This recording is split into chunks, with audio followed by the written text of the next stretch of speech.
Calvary കുന്നിൽ നാഥൻ യാഗമായി മാറി.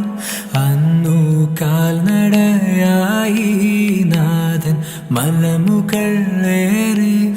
അന്നു ജീവനേകുവാനായെന്തു പാടുപെട്ടു നീ. അന്നു ജീവനേകുവാനായെന്തു പാടുപെട്ടു നീ. എൻ്റെ ജീവനാ